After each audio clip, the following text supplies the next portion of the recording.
fantastic. This is GT racing right now.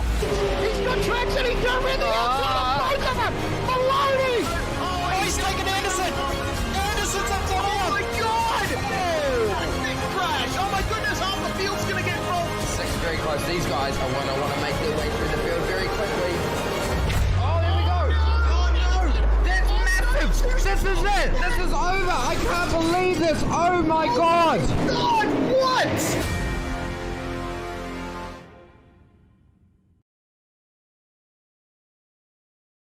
Are you new to sim racing, or maybe a veteran struggling to reach the next level? Have you ever wondered how the aliens reach impressive lap times that seem impossible to achieve? If so, you're not alone. Most drivers reach a certain level and get stuck. But getting faster on track is easier than you think. VRS coaches are some of the best sim racers in the world and offer one-on-one driver skills training at affordable rates to help new drivers learn the basics and help experienced drivers break through to the next level. Are you ready to get faster and get off the iRacing roller coaster? If so, VRS one-on-one personal training is for you. If you've invested in your equipment, it might be time to invest in yourself. Just go to virtualracingschool.com and sign up for a 30, 60 or 90-minute session with one of our world-class coaches, and you'll learn exactly what to do for faster lap times and more podiums.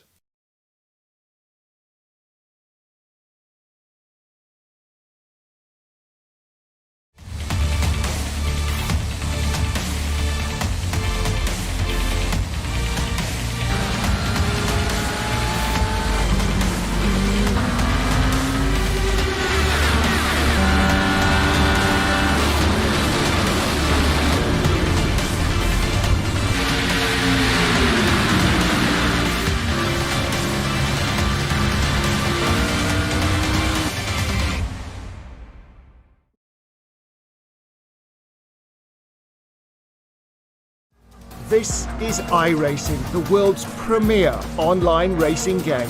iRacing puts you in the driver's seat to experience today's newest form of competitive motorsport, virtual racing, all from your home PC. Race virtually in endorsed series from NASCAR, IndyCar, IMSA, the World of Outlaws, Aussie Supercars and more. Take on legendary circuits like Daytona, Silverstone and the Nürburgring.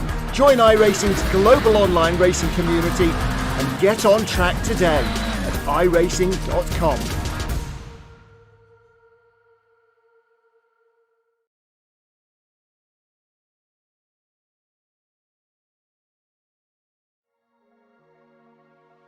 Good afternoon, everyone. Welcome back to SimSpeed TV here on a Saturday in Australia. If you're joining us from America, thank you for spending some of your Friday evening with us. We're back for the iRacing V8 America Series. It's already up to week number 7 of the calendar for 2022 Season 1, and we're here at Sonoma Raceway today. My name's Zanu Yaman. I'm joined by Jay Kennedy, doubling up on commentary and production for this round. Unfortunately, missing Brad Wingart once again. But Jay, great to have you with us here this week, and pulling double duty, and got a lovely track for us this week here at Sonoma.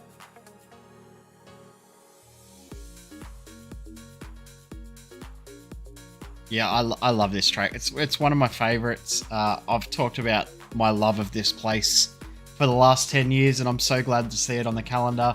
The traditional NASCAR layout, I'm actually excited that NASCAR's running this layout again this year for 2022 in the Cup Series. It's got such a unique character, so much elevation, off-camber corners, uphill, downhill, hard braking zones. It's such a unique place. I love it. The most challenging parts, the kink through turn 5, very, very difficult. Up the hill braking into turns 3 and 4 and the off-camber sections. Downhill braking into turn 6 hairpin, and then the flow from turn 7, 8 through 9, the aggressive turn 10, and then making sure you can pull it up for the hairpin at the end. It is a literal roller coaster ride, and it provides some brilliant racing in these cars. Very, very difficult in these cars, but I think that adds an extra fun element. Indeed. Tale of two halves, I guess you could say, Jay, given the fact that both sides of the track have this fantastic flow up and down the hill, with the short chute across the top of the track there between turns 5 and 6 being a sort of pause, if you will, in that flow and sort of flow requirements before you get down to the end of the track at turn 11 and then fire it back up again to start another lap. So it is indeed quite an excellent circuit layout for a car. This 3.2 kilometers in length. So it's something that a supercar is very much well accustomed to in terms of length and characteristics. So it'll be a good race, I hope, to see here today. Well, in the midst of qualifying now, folks, so we'll bring some of the action as these guys are continuing to work on their lap times. And currently, pole time sits on a 1:11.134. That's currently held by Dylan Rudd with the number 1 car for today's race. But nevertheless, here we are with the second car, number 2 car that's actually on track. Well, I say it was on track. It's now the past tense because Jackson Susan Harlow has brought that car down the lane and has not set a qualifying time. We suspect apparently he may be looking to challenge himself and start from the back of the grid here. Depending on who's made their way here for the race today, but nevertheless, we'll keep an eye on a few other drivers here. We've got such as Hayden Sell, currently out on track, looking to complete his first timed lap around the turn 11 hairpin. It looks all pretty clean and steady, keeps it away from the wall, but uses plenty of that track width on exit. And across the line here in a second, what are we going to get on the timing page? 1:11.171, an excellent lap time to get just inside half a tenth, not quite enough for pole, but P2 will be pretty good for Hayden there, I'd have to say, Joe. Yeah, anything under 1:12 is a pretty competitive lap here, so lots of drivers very, very quick here with the cooler weather conditions we're seeing here, only a 20-degree track temp, so it makes it a little bit easier in regards to qualifying to get the most out of your car. You're seeing here, this is Robbie Bradbury just crossing the line and slots into P14. Lots of difficult, unique sections of the track though. As you said before, tale of two halves with the track. You've got the flat section down near the finish where you've got the drag strip and the pit lane, but the rest of the track has so much elevation. Indeed, yeah. It's a fascinating track in that respect. With the sort of, yeah. As I think the best way to put it is, put it as a tale of two halves, given the way that with this historic layout we sort of cut across the top of the Sonoma complex. But absolutely, you rise up the track into turn 1, and then over the hill through turns 2, 3, 4, and then sort of do the same in reverse as you come down the hill through turns 7, 8, 9, 10, and down into the final hairpin corner. You see here Dylan Pereira in the number 10 car make his way down the pit lane and abandon that qualifying run, although in saying that, he has already completed his qualifying laps, so that's him just returning to the pits at the end of the session. Meanwhile, the last car's out on track, Rainer Costello. Currently doesn't have a time on the board, but has 1 lap to his name, so he's looking to obviously make sure this one counts here. And he makes his way down through the final couple of corners here. Timing looks all right here in terms of a competitive lap, but we'll have to see here as he makes his way down to the final hairpin. 1 corner to go. Really difficult section to get right to, sorry to cut you off there, because the braking zone sort of starts when you're actually over in the pit lane as well, the pit entry, so you've got to be real careful to not cut across that. I'll tell you what a lap. P1. 1:11.0. First driver into that 1:11.0 mark, and indeed makes his way to the pole position by over a tenth. Excellent time from him indeed. Leaves us with Roy Clark currently out on track looking to set a qualifying time here after an invalidated first lap. Brings it across the line just now on a 1:13.3. Unfortunately, isn't going to do him too good, but nevertheless, it's on the board and moves him up to 19th place, and definitely sporting some war wounds there, Jay. Well, that brings us to the end of qualifying in terms of drivers who are going to complete a lap. So let's have a run through the grid here. As we said there, Rainer Costello taking the pole position today with a 1:11.0. Puts him ahead of Dylan Rudd there on the 1:11.1, and they'll lock out the front row there. Hayden Sell, therefore, just bumped off that front row after his earlier time, which was quite impressive nevertheless. He'll be starting alongside Rehan Liange for row number 2. Simon Chabek and Aaron Dodd will take the third row together there on 1:11.5 and 1:11.6. And we head over the page here to James Chastaneff starting out at position number 7. He'll be alongside Paul Young in position 8. Positions 9 and 10, great to see all international row. Anthony Woodward, one of our international drivers here today, alongside Sebastian Tixier. Both last drivers actually squeaking inside the 1:11 barrier, leaving Dylan Pereira and Matt Stewart to round out our first 6 rows. And correction there, a slight update for timing. Thomas Freeman jumps into 8th position. Oh, how about that? Right as we're talking about qualifying times, Thomas Freeman sneaks into position number 8 and just resets that order there. So Apologies there, folks. Anthony Wood, well, Paul Young bumped back to position 9. Anthony Wood back to 10th. Tixier 11th, and that leaves Dylan Pereira now 12th and first driver in the 1 minute 12s, Matt J. Yep, so Matt Stewart there in 13th now with Roman 2 in P14. Tim Mulford and Robbie Bradbury in 15th and 16th. 17th and 18th, Andrew Dutch and Kevin Ulhasa. And then we go over to our last group of drivers that put in lap times: Glenn Osberg, Roy Clark, and Jeffrey Eddy. Then the non-qualifiers: Jackson Susan Harlow, Matty Jones, Rich Jamison. And that is it. We've got 24 cars for our 36 lap race. Indeed, should be a good one here. 36 laps around this circuit. Means we've got a 115 kilometre race on the cards. So a little shorter than a couple of the races we've seen this season, but all roughly around that same window. And with the fuel tank restrictions, looking at a relatively healthy pit window there between laps 10 and 26. Well, with you mentioned there the cooler conditions, Jay, that does mean obviously that we're probably going to see drivers really looking for an overcut to work pretty well here. Then again, unfortunately, we don't have Brad Ryan here, who I'd have to say has been the one of the best drivers when it comes to undercutting on tyre strategy. But nevertheless, it means you can probably go both ways here today if you don't want to split it down the middle and sort of play it safe. What do we think we're going to see from drivers in terms of strategy in that respect? Traffic's probably going to be what you decide to do and how you decide to play it. If you're stuck in traffic, then you might come in early. If you're flowing at the front of a group, then you probably stay out late. But I think traffic is going to be the key. So revs your eyes. Here we go. Indeed, traffic will be important around here. Let's get this race underway, folks, for V8 America's Season 1, 2022, Week 7. And we're off. Rainer Costello immediately looking to cut off Dylan Rudd as we head up the hill for the first time. But no dice. Rudd's going to be able to hold around the inside. We heard a spin at the back of the field. Dylan Pereira from the mid-pack has gone around. That's not the start he wants, but up the front of the field, it's going to be Dylan Rudd undercutting Costello at the top of the hill for the first time. He's going to take position number 1 away from him. And Rehan Leonich is actually going to try and get around Costello after a bit of a Billy mistake there from him. That's put him back to 3rd place, so not the way that Costello wanted that race to get started here, folks, as they made their way across the shortcut for the first time here, Jay. Yep, one of the toughest corners to get right, that one as well, because you have to make sure that you're fully committed. Don't run too wide.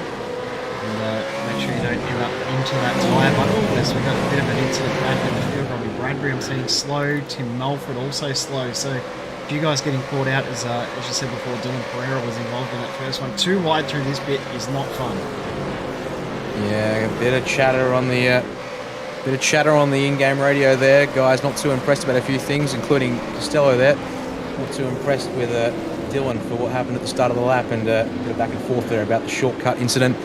But they're all back up and running once again, so now sort of field breaking up into a couple of packs there, so certainly not quite what we were hoping to see, but for the most part everyone seems to be okay for the moment. Although in saying that, Aaron Dodd's around on the inside of the final corner, and that car is, well, it still looks okay, but he's now a long way off the back of the field there, Jay, and definitely looking worse for wear.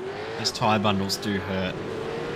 Speaking from experience, they haven't changed in the last 10 years, and I know 10 years ago when I used to be half decent at racing around this place, they hurt then. So this is Dylan Rudd just tried to come inside there of the 24 car of Glenn Osberg and just made contact. There was more issues as we saw through the chute here. This is Mulford. Yeah. Oh, Bradbury got hit from the inside. That was Jackson Susan Harlow coming through there, looking for the aggressive move up the inside. Number 2 Synergy Sim Racing Commodore, very distinct colours. And yeah, so here it is on board with Jackson from his perspective. Yeah, Robbie certainly wasn't. Was pretty convinced. Yeah, he got a bit of a helping hand indeed. Up the brakes. Oh, interesting. Maybe a bit of net code there didn't help matters. And nevertheless, that's a couple of guys on the back foot here. And we'll get back to live pictures for you now, folks, because yeah, it's definitely busy. So speaking of Jackson, here he is. He's up to 12th place now. This is one of our highest ranked drivers in the server. Certainly not hanging around. And oh dear, I think I heard contact on my end. That's put a car in the fence. Matt Stewart goes in, nose first into the tyre bundle, and also suffering damage at the rear. Jumped on the radio straight away there. So definitely Jackson. No holds barred today. Hopefully not being too reckless out there on track, given his hunting down positions to keep that license and rating alive. But yeah, probably not the start we wanted to see from someone who's got the skill to be able to get through this field. You would think, Joe. Shows how difficult this track is to overtake, though. If you can drive consistent laps, you don't necessarily have to have great pace to be able to hold a position. So if you find yourself up the order from where you should be based on pure pace, you can hold that position. It is very, very difficult to go too wide at this track. It's very, very difficult to pass. No true passing opportunity other than the turn 6 hairpin. But even then, you've got to do one of the most committed corners before that, which can either put that one way or another. You know, you can be 100% committed and nail it, no passing opportunity, or absolutely horrible, and it leaves you susceptible to get passed by 7, 8, 9, 10 cars. But for the most part, that doesn't happen. Yeah, so you see here, car field making their way around on lap number 4 through that short shoot section. It's Dylan right out in front. He's got a bit of time to himself, but we're on board here with James Chaston in the number 4 car. Currently running in 6th place, but as you can see, he's starting to build a bit of a train behind him. He's looking to obviously push and catch the cars ahead of him, but having to keep his eyes on the group behind. It's Paul Young leading Sebastian Tixier and Thomas Freeman. A little 4-car train between them. You can see here Tixier all over the back of Paul Young. So coming down the hill to the end of the lap here. The cars looking like they're doing a decent job there of maintaining good line and good pace. And so down into the hairpin. So you see here all of the Premier Racing Team cars running the No Social Hate banner on the windscreens this week. And see here Jackson Susan Harlow looking up the inside at the hairpin. Now make it the outside round turn 1 on Anthony Woodward. And yep, Jackson able to be later on the brakes at the hill at turn 1 and swoop around to claim that place by the time we make turn 2 there. Although a little wiggle from him, almost put that in doubt, but Jackson now a little bit of clean air in front of him, on the way there. Meanwhile, back up the front of the field here, Rainer Costello has made his way back to position number 2, having passed Reinhard Leonich for that position once again. And it now leaves Hayden Sell and Simon Chadwick on the back of Leonich as they make their way around turn 6 again here on lap 5. So definitely battle packs forming and keeping together here, Jay, and meaning that we're that strategy, as you mentioned at the start of the race, they're definitely going to come into play as this one pans out here. Yeah, it just shows too, again, the difficult nature of the overtaking at this track. It's a great track to race at because passing is at a premium. It's not impossible, but it is difficult. And that's, to me, how a track should be designed. It should be hard to pass, but not impossible. And that's what this track does. You can really force your opponent into an error. There are sections where you can run too wide, but you can't get the move done. You get a great exit out of the hairpin. You still can't do anything with it because of that weird turn 12, turn 1 kinks at the start-finish line. But I'm going to talk up this track for the entirety of this race because honestly it is my favourite track. It's where I've had my best success within iRacing, and it's so fun seeing these V8s race around the track. Certainly a track that tests these cars as well. They're not ones that necessarily would handle the flow super duper well, but nevertheless brings out the best in the drivers if they've got it within themselves.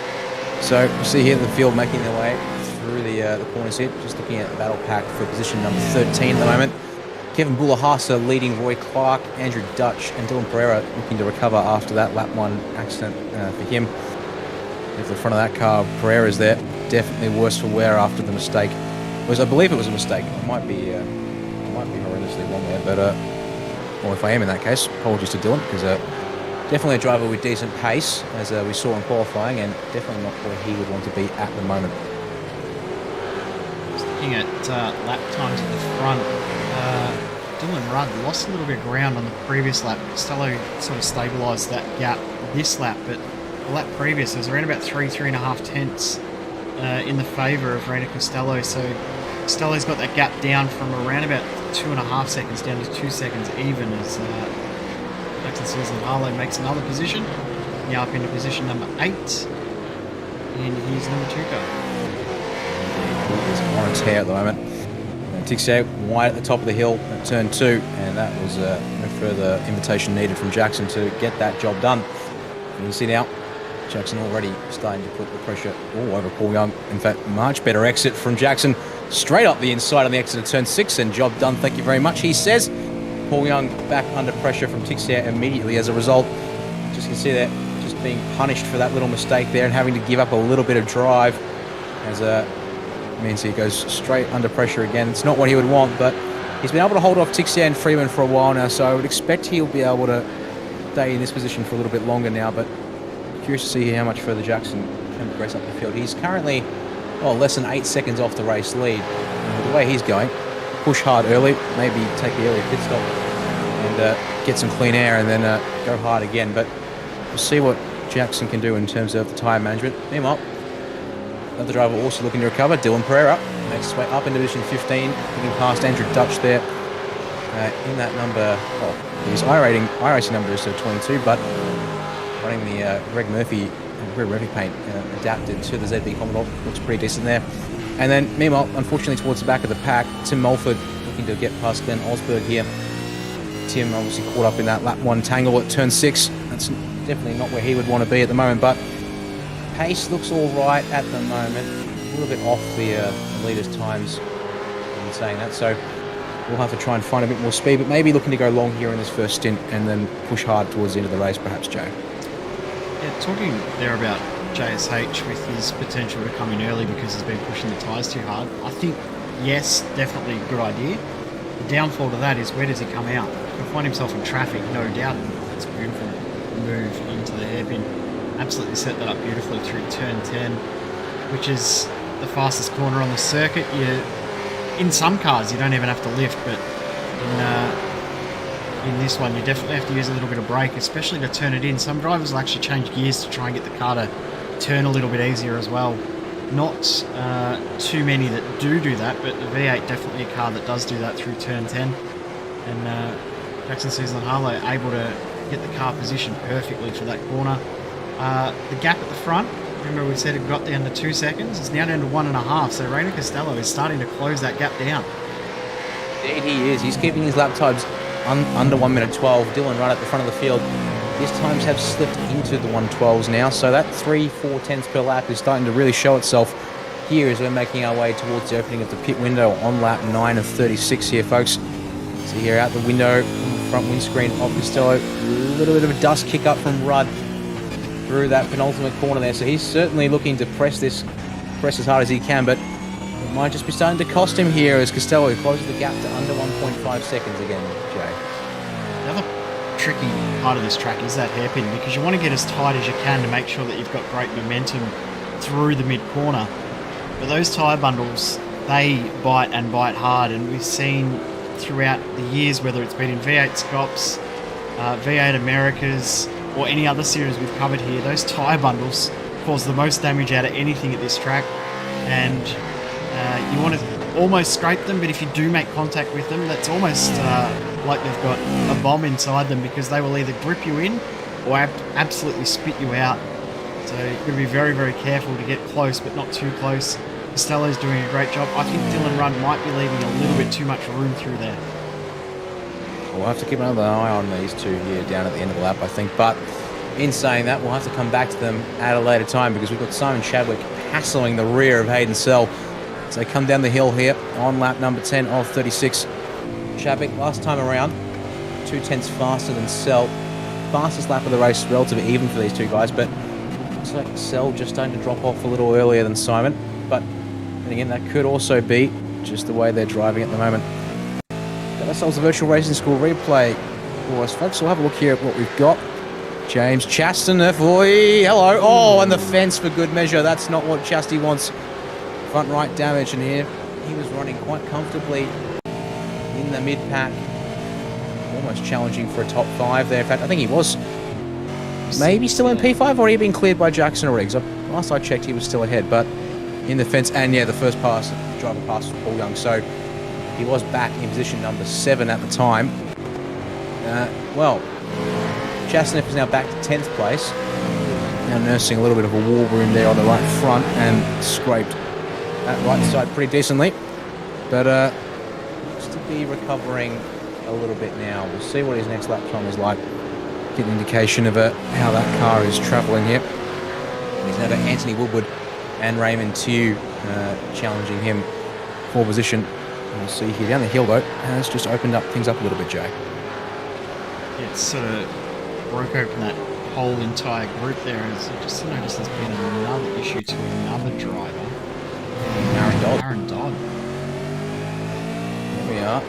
On board with the number 11 95 Sim Sports car.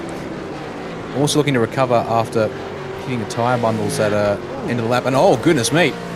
Clips the rear of Till Mulford and has been spat out hard into the concrete.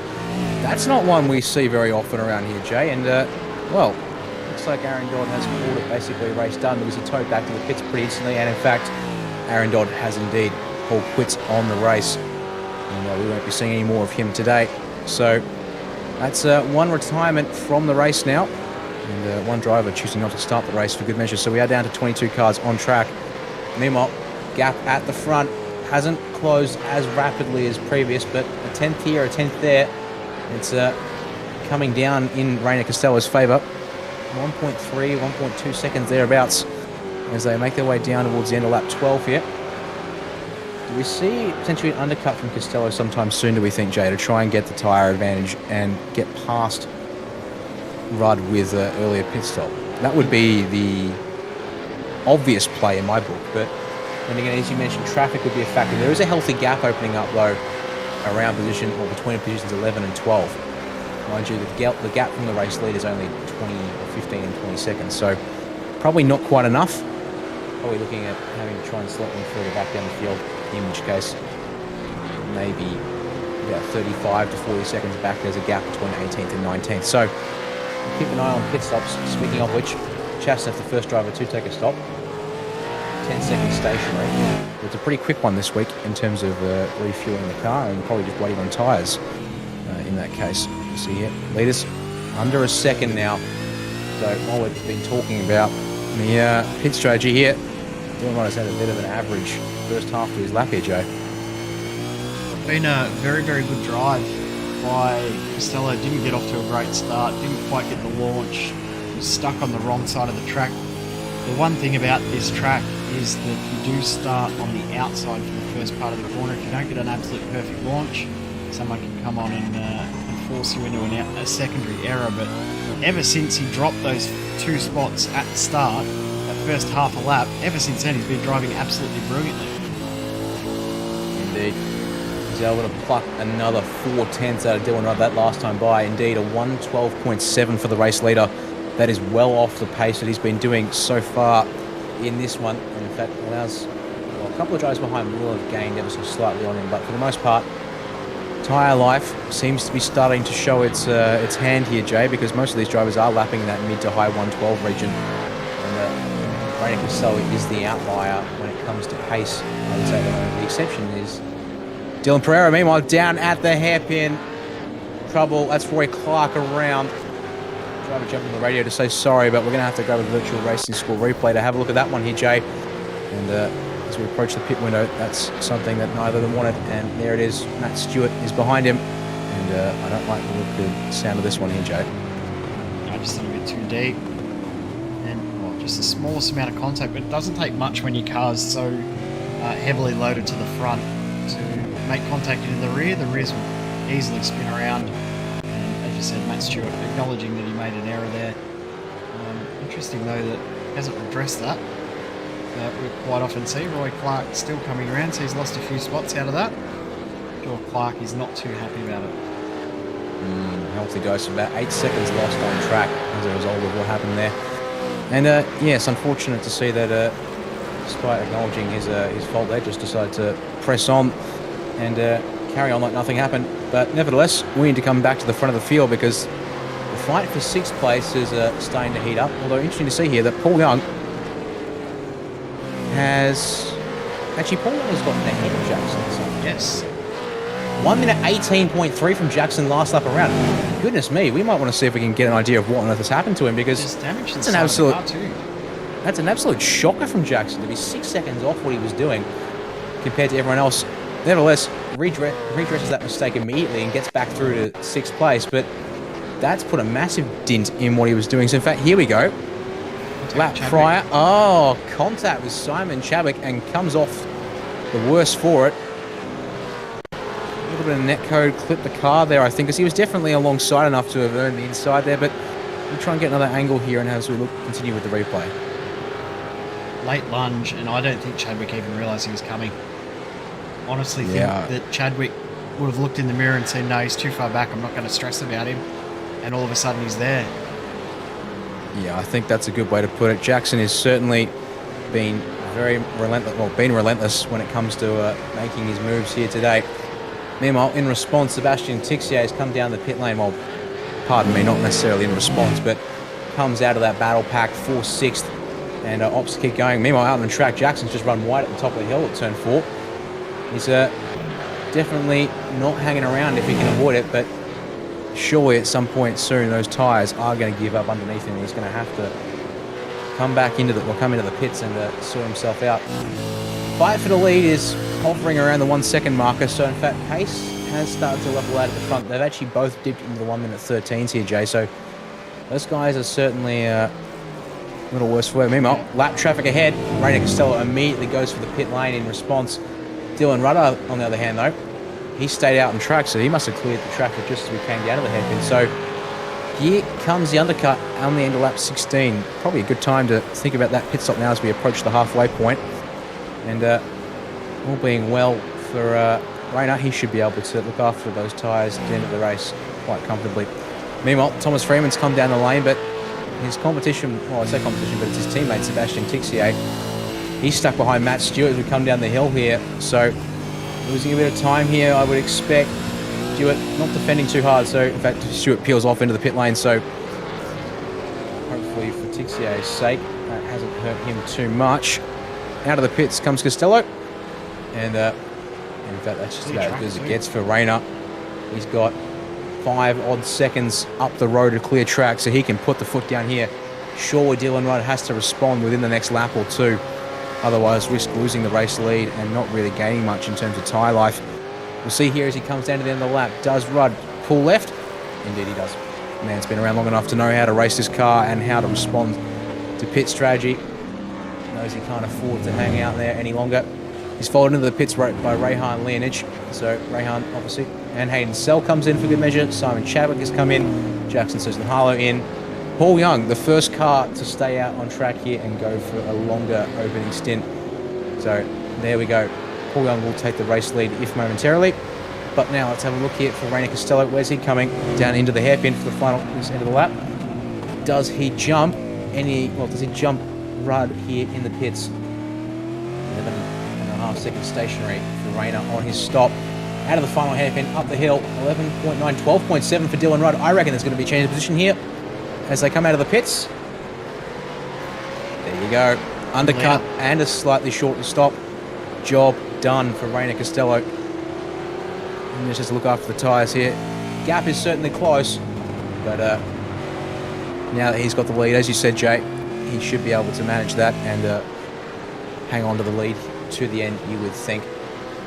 He just has to manage this next half a lap, doesn't he? He's just got to push as hard as he can while Rudd's tyres come up to temp a little bit. And then he's got to put the elbows out, make that car as wide as he can, because Rudd will have a slight advantage in about 3 laps' time.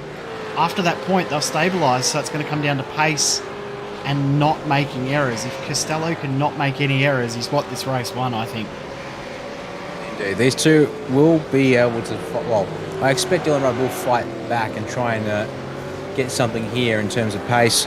Meanwhile, Paul Young finally brings the car down to the lane. Dylan Pereira, after his earlier incident, has come down for the later pit stop as well. So track clearing up, these guys move up into 4th and 5th. And they'll be his 2nd and 3rd in the moment's time. Anthony Woodward is our last car towards the front of the field, who's staying out, and looks like he'll be one of only 3 drivers, sorry, maybe about 4 drivers left yet to pit. So not long now before pit cycle is fully complete. In the meantime though, all eyes on this fight for now 2nd, but soon to be 1st, I think, Jay. Good fight as well. These guys have been going at it on the timing sheet for the last 18 laps, but now it's well and truly a true battle for the lead. The closest they got to was around about 0.6 of a second, which is what it is right now. I think if either of these drivers make a mistake, they've thrown away the race. Rudd could still win it if he can get himself in a good position, but Costello's race to lose here now. That'll be a good observation of the situation there indeed. Both these guys been well matched on pace. It's going to take an unforced error, or an error maybe that is forced, to see a major shift from these two. Anthony Woodward stays out in front. He's lapping now, unfortunately, nearly 2 seconds off the pace of the leaders as a result of their fresh tyres. In fact, almost 2 seconds to the hundredth. So he'll be swept up pretty quickly at this rate if he opts to stay out. But nevertheless, in saying that, Rainier Costello's got even more lap traffic to worry about for good measure. Directly ahead of him on circuit, Rich Jamison and Jeffrey Eddy, but Eddy generously pulls out nice and early there. It's clear of the race leaders as they come up on the back of Jamison here at turn 6. Jamison, though, also well aware of the traffic incoming and pulls off to the side. So good awareness from those two guys to get themselves clear and allow the leaders here to continue racing. Gatno, under half a second now, so Rainier's lost a tiny bit of time there in having to navigate the traffic. And Dylan Rudd, I think he sees here, this is his opportunity. He's got to close up and try and make a move here at the hairpin. And the next lap is probably his true actual chance of doing it, because he's now got a legitimate advantage in regards to that pace. About 4 laps into your stint is where you start to feel a bit of a drop-off. Costello is now at that point. Dylan Rudd's got one more lap, essentially, where his tyres are going to be at a better position and considered still new over Costello. So this is the lap for Dylan Rudd. If you can't get it done this lap, maybe too much to do in the last 15. Indeed, over the top of the hill, Costello not afraid to let the rear end slide through turn 4. That's going to slightly heat up those rears, but he's able to keep a run through 5 and able to control the lead here into position into turn 6. These two, though, this is definitely the closest Rudd's been. 0.2 of a second on the exit of turn 6. Surely the focus here is now setting up a run down this S's section and getting ready for the hairpin at turn 11, sorry. But second half of this section here, Costello looks to have had a better run down the more open half of it. Rudd's there, but I don't think he's going to have to absolutely send it under brakes. I say that. Here he comes to the inside at the hairpin. Costello sees it coming. Oh, and Costello, he looked for the outside drive. He's not going to get it. Change back for the effective race lead. Make that the actual race lead, because there's Anthony Woodward in the back of shot in pit lane. 15 laps to go here, Jay, and this race fight continues, but we're back in the order we had before the pit cycle started. And what a great battle they've had the whole way through this race as well. Stretched out to nearly 3 seconds early on. Costello did everything right in closing that gap back down, and now Dylan Rudd's made an absolutely perfect, ambitious but perfect move into the hairpin. Oh, that little wall that sticks out there. I was going to bring it up earlier on the lap previous. You can see the damage to the side of the car, a little bit of damage to there because of hitting that tyre bundle on the outside at turn 5. Just pushed a little bit too hard over the curb. Very easy to do. That curb at the inside of turn 5 is very inviting. Take too much, launch yourself up on 2 wheels, which is great fun, but you've got no control, no turn, and you end up hitting that outside wall. 100 points for style, 0 points for control, perhaps would be the best description of that kind of manoeuvre. We'll see here if it hurts his car performance, but I think he might have gotten away with that one there, Jay, and just got a very solid full-length tank slap there, because that's what the visual damage gives the impression of, and we'll see here what the pace looks like in the next lap or two. Definitely dropped him back to around the speed of Rehan Leonage, although in saying that, Rehan just picked up half a second on Rainer as a result of that lap. We'll get another look at it here on the Virtual Racing School replay, and slap to the tyres. RGB camera. Indeed. Or a mirror. F in the chat for the cameras and mirrors on that left side of the car. Definitely still pushing on hard here and definitely trying to close the gap back up. It's just obviously extended to a little bit. Gap is now 7/10 between these two guys. But I think the pace is still there just. It's just a question of whether the tyres can now hold on to the end. But we'll come back to those. Has he rocked his confidence with that? Indeed, it's a good point. It's definitely something to consider there. Anthony Woodward there, having a bit of a moment as he came out of turn 5 and has to drop off the back of this fight for 9th place there. I'll grab a quick Virtual Racing School replay that one, because this was a little battle pack we came to have a look at here, because these guys obviously one of our, well, in fact, our closest group on track with more than 2 cars. We see here Chasneth leading Raymond 2, and then Anthony Woodward was running 3rd in the train. Gets the 2 tyres on the apex at turn 5, and the rear says no thank you to 1 tyre providing traction out on the corner exit there, Joe. Again, just getting those inside tyres launched off the ground. No grip, can't turn. The surprising thing was he nearly looped it around instead of just running wide into that outside wall like Costello did. So, good bit of driving to make sure he didn't hit the wall. Often if you do go to the inside there, you end up finding yourself nose first onto that inside wall as well. So, he's done very, very well to just get away with a little bit of hyperheated tyres and being able to push on still at the rear of this group, which is still going between Chaston. Remember, he's on his recovery, misses the apex, but doesn't hurt him as there's a car spun just ahead. Goodness me, who is that in the Castrol Commodore replica? It's Glenn Osberg. Unfortunately, was a lap down at this point, so he's just having look at that race, unfortunately going from bad to worse for him. He's done the same thing. Have a look at it here on the virtual racing score replay. Down to turn 5. Does he eat the curb on the apex? No. Runs it wide and actually just going to unbalance the car as it bumps over the curb exit there and just nosing into the hard fence.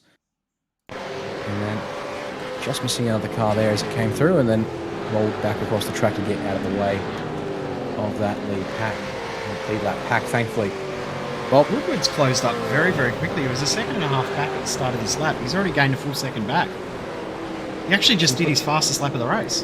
Indeed, impressive pace from Anthony Woodward. He was, a full 1.5 seconds faster than Chasneth and Tuyu and Chadwick on that last one there. So, obviously, does have fresher tyres to the tune of 3 laps better than Raymond in the old Fort Credit replica paint job.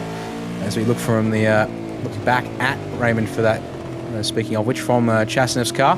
So, Anthony here looking to get back onto these trick guys here, but will take full advantage of the tyre life he's got, because James Chasneth is on his 14th lap on his set of tyres here. So, playing the early pit stop game, and I think maybe it's just starting to hurt him here because Raymond behind has got tyres that are half as young. Saying that though, Simon Chadwick has had an absolute shocker through the penultimate corner. Woodward looks to the inside, but he's going to have to get further up under brakes. Nice move. And he looks like he's got it done here, but he's going to have Chadwick fighting for the inside of turn 1, side by side along the front stretch. Does Woodward have the nerve and the control to be able to stay alongside? The answer is unfortunately no, not this time for him. He's going to have to tuck back in, get on the racing line, and try and get back past him again there. I think showed the nose and was going for it gradually there under brakes, but wasn't quite deep enough there to really own the position at the final corner that time around, Jay. No, definitely wasn't quite able to get the drive. Good bit of exit drive from Chadwick to hold the position. We were talking before about Dylan Rudd making moves on the end of his 3rd lap on new tyres. That's now the end of Woodward's 3rd lap on new tyres that he was trying to make that move. So now his tyres are going to be effectively similar condition. Once they reach that 3-lap cliff, they do plateau from lap 3 to around about lap 10, 12, 14 in regards to kilometre lengths is what it would be around this track. Chasneth now at 14. You can see how much he's struggling for rear grip now. Especially too, track has started to warm up a little as well, so that's starting to change the conditions of this car track combination. Of course, being in the middle of California, it is usually pretty hot. You can tell because there's no grass growing here that it is usually a very, very hot area, but it is not as hot as it could be. Of course, we're running morning conditions as well, which means that the track will stay rather cool throughout the entirety of the race. Side note as well, Rainer Costello is losing ground pretty fast to Dylan Rudd, so I think there is a little bit too much damage to the car from that incident earlier on. Lap time only a 10th slower than Rudd was Costello, but gap has ballooned out towards 3 seconds, so I think short of a mistake, that is going to be race for the lead done and dusted. But we need to stay here with this battle pack. Chadwick was looking for a move on to through the S's. All that's done though is open up the gap ahead and allow Anthony Woodward another chance down here at the bottom of the circuit It's going to be all about the exit out of this penultimate corner. Pretty even though between Chadwick and Holden. So all line astern for another lap to here as we end number 27 and start lap 28. Bring ourselves inside 10 to go for this group here of cars. And meanwhile, we were talking about this group and the weather conditions. Out on track, Jackson Susan Harlow continuing to press on. He's made his way up into 4th place. Yeah, he's closing in on Brian Lianage as well, so it's 3.5 seconds at this point. He's just got past Hayden Snell, that's Susan Harlow. So now up in the 4th position, now Sell in 5th. Freeman's had a very quiet race since the pit stops. Remember, he was in the battle with Paul Young-Tixier and also with Chastaneuf before the pit stops. Of course, Chastaneuf was in that battle pack and then made that huge error. Ever since the pit stops, those 3, other than Chastaneuf, have been all out on their lonesome. So pit stops have been good in one way. It's given them clear track, but it hasn't put them in an exciting battle. They haven't had anyone to fight with. And they're just looking at the stopwatch at the moment to see how they're going.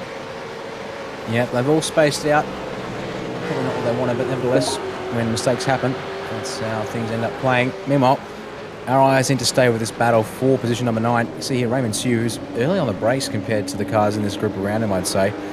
Maybe looking just to maximise the drive off of the corner here as his tyres start fading away. As we're saying, 10 laps now complete on that set of tyres for him. 11 laps complete on the same set for Chadwick directly behind. And as we said, Anthony Woodward had the tyre advantage early on, but he's now 7 laps into his stint. And you can think here, just can see now, pace is levelling out amongst this group here, all in the 1 minute 13s.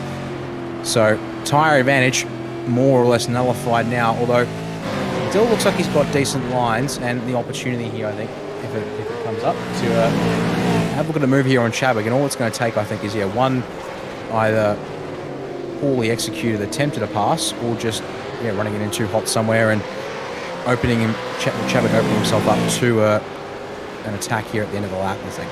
I think it's the same situation for Raymond too as well. One eye forward and one eye back, and wanting to make sure that you don't make an error, because the smallest error is going to be enough for anyone behind. The issue for Raymond too is if he makes an error, he's going to lose 2 spots, because Chadwick and Woodward will get through just based on how close they all are and how being offline here just opens you up to so many positional losses that you can encounter. So I think that Raymond 2 is the one that's looking like he's not looking to make as many moves as Chadwick and Woodward have looked over the last little bit. He's had one little attempt at Chastaneuf, and it almost left the door open a tiny little bit for Chadwick. Ever since then, Raymond 2 has just gone, no, I'm just going to sit here, watch, wait, and hope that these tyres for Chastaneuf really drop. He does have that advantage of 7 laps younger tyres here, so he can watch basically a sort of an advanced progression of what his tyres might start doing towards the end of this race. With 6.5 laps to go for these guys, still plenty of possibilities in terms of tyre degradation, but also just mistakes coming in here at the end of the race as they're trying to stay in this pack. And whilst they're all busy working on trying to execute clean lines and consistent runs, it's entirely possible here that just slip out of focus for a moment's time and it all comes apart. Meanwhile, there we go at the back of the pack. Here comes Woodward second time around at the hairpin here on Chadwick, but once again, not deep enough under brakes. It allows Chadwick the opportunity to run around the outside and get the exit that he needs off the hairpin to hold on to the spot. They'll fall back into their own little pack of 2 here, I'd have to say, but we'll come back to them in a little bit, folks, because at the front of the field, that damage, we suspect is damage to Raymond Costello's car, it's starting to show. Costello now into the 1 minute 13s last time around on lap pace, and Ryan Lianage is now starting to show the benefits of a clean car and consistent pace from him. Gap is at around 1.4 seconds at the moment. You can see here, last lap around, 7/10 gained just in that 1 lap alone. So very much advantage Lianage for the time being. Both got the same tyre age, so there's no advantage there. It's all down to what has that impact with the wall done to Rayner's car here, Jay. It's another 10th again, so it's now down to 1 second and 1 second only. So Not much in it. One little mistake, one brake block up, and Costello could find himself out of the top 2. And Jackson Suzlin-Harlow's coming in fast too, so we could see all 3 of these guys on the last lap all together nose to tail, which will be a very, very exciting finish. But Rainy Costello, you have to feel for him a little bit. One small little error, which wasn't even a big error, is cost him the win and could end up costing him a podium just based on the pace of the 2 guys behind. Indeed, it's unfortunate, as you said, very unfortunate. Very unfortunate, but indeed, it's pitfalls and perils of racing. You dare to test the limits in a car like this. Well, you dare to test the limits in any car, I must say. But we'll see here what the pace is like on this next lap. I think just maybe that 1 minute 13, sorry, from Rayner was a bit of an aberration because he was back into the 1 minute 12s in that last one. The big question is indeed, can Jackson Suzlin-Harlow close the gap? Because he was half a second faster Jackson last time round. But another 2 tenths for Rayhan, so he's coming. The $1 million question is, what can Jackson do? Jackson 4 tenths faster on that lap. It's going to be close, but with 4 laps to go and 3 seconds from Ray. And there it is, 1.1 seconds. Jackson there still lapping in the low 112s. So that was our incident lap for Rayner Costello. That's what got my attention when I saw Rayner dip into the 113s. Jackson, meanwhile, in the background, has shot. That was all of the track. Probably could have said goodbye to the wing mirror there on the left side to the walls, but not quite that time by. So, yeah, it's going to be close. I think, to be honest, the only way Jackson gets involved in this fight for P2 is if Rayhan can close the gap here in the next 2 laps and then has a go a little bit too early and compromises both cars ahead while Jackson is still closing in.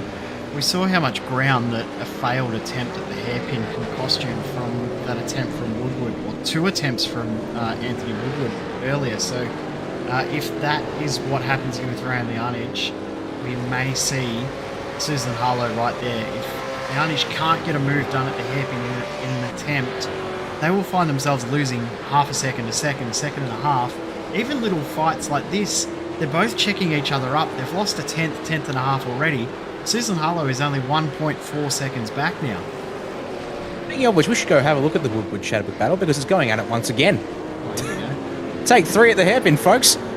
They closed the gap back up, as you can see, to Raymond Sue and Chaston at the head. They got that job done. Lost half a second again.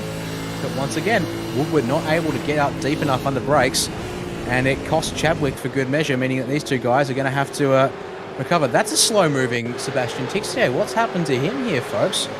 Well, we'll get at turn 2, I think. We'll have a look here at the virtual racing school replay in the meantime. So up the hill through turns 1 and 2, well, up the hill through turn 1, pardon, into turn 2, which is the right-hander, and drifting wide, and the tiniest amount of dirt on the left rear. It didn't turn through the mid-corner. Did you notice it sort of understeered a little bit and you had to have 2 bites at it, which forced him wide? It was weird. Oh yeah, absolutely. That car was not hooking to the right like he wanted to, but tiniest bit of dirt on the left rear, and it said sayonara.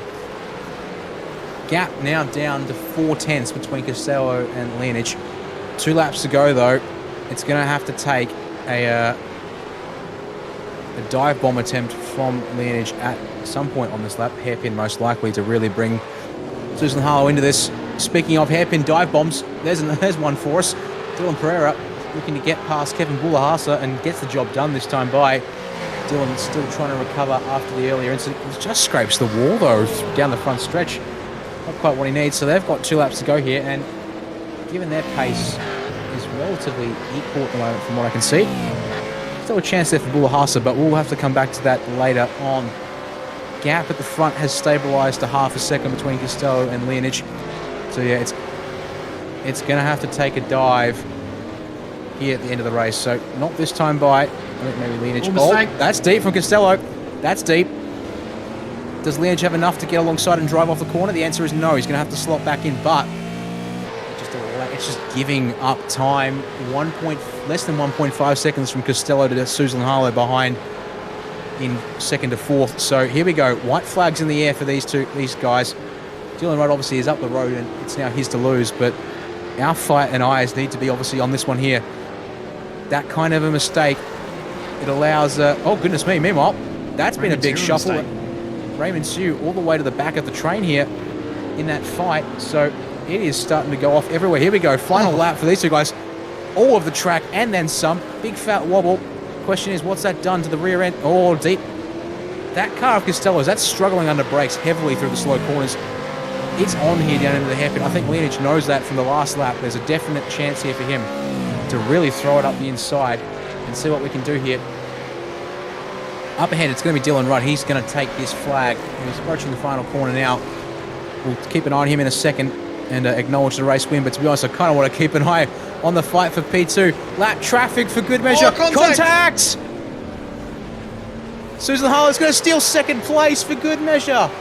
Dylan Rudd takes the checkered flag in the race win. We said that JSH had a chance.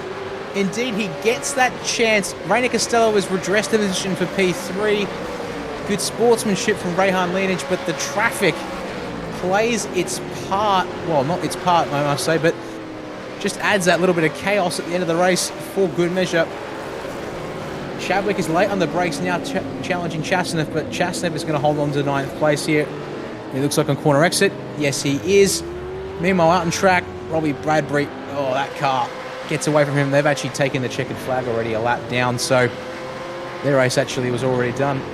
I'm going to go back and look at this incident for Raymond 2 with 2 to go, because I said earlier that I was worried that he was going to be the big loser out of this group because he had nothing to really gain by trying to make a spot. I think this is just an error of running wide. Yeah, you just come up too close and too fast into the rear of Chastanev. Ran wide because he had to get so aggressive on the brakes. I think he just missed his braking point there, or his turning point. A little bit unsighted.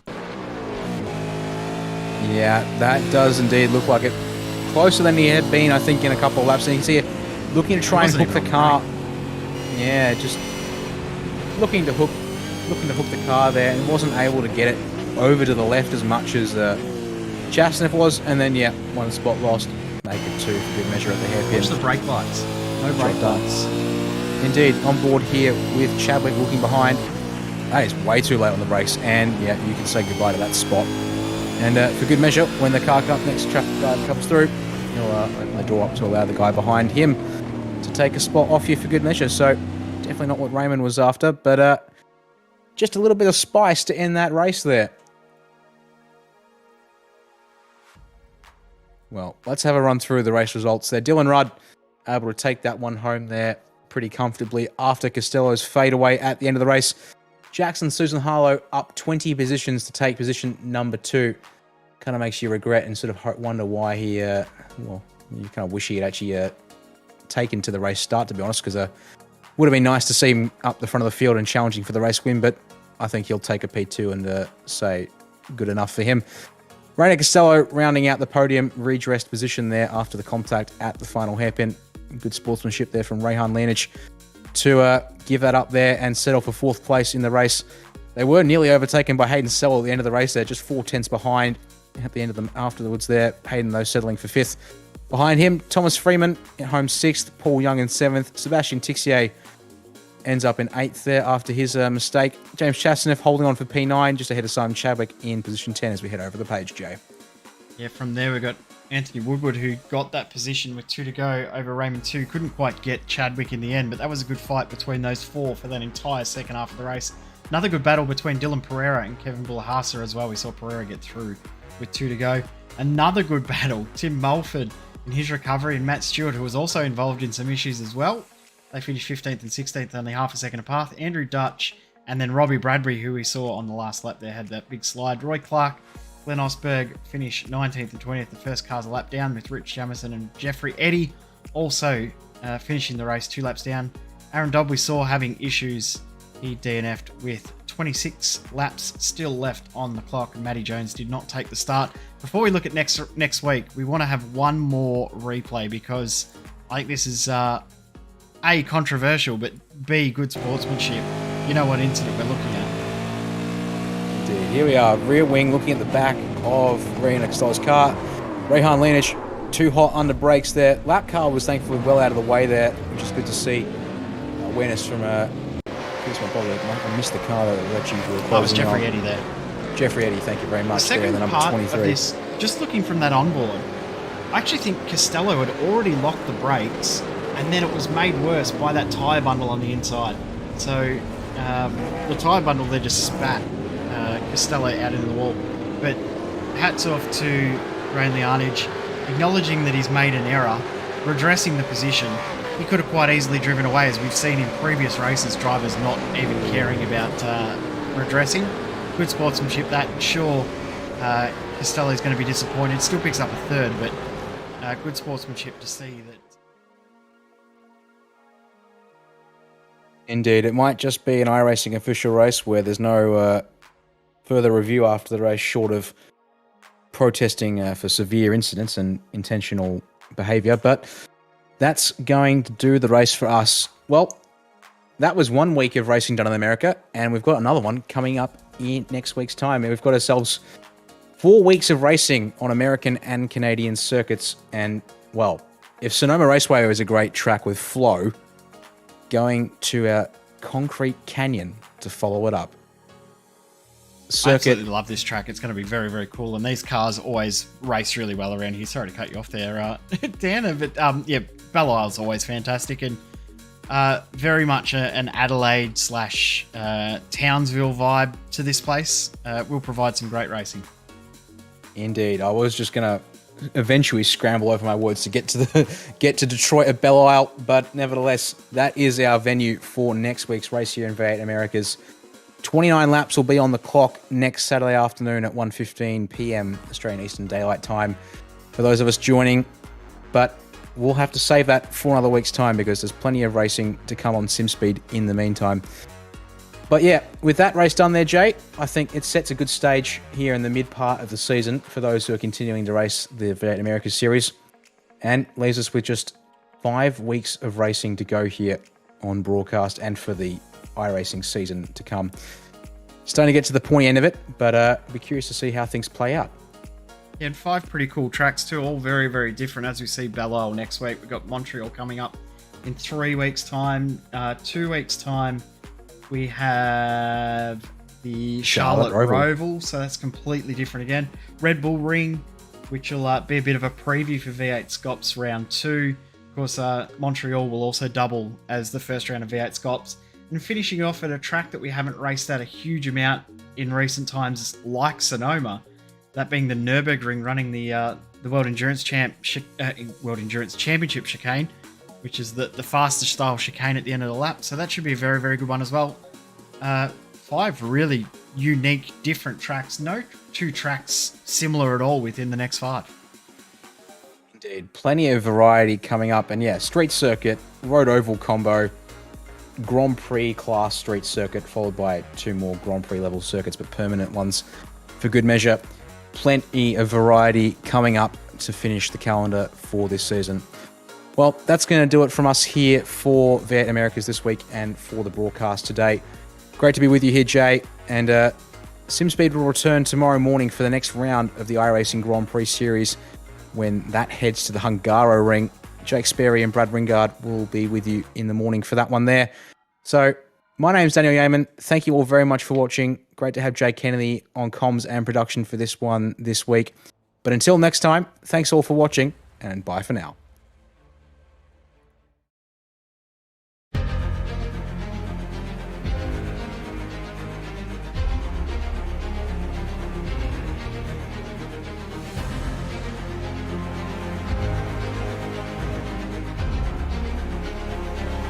This is fantastic.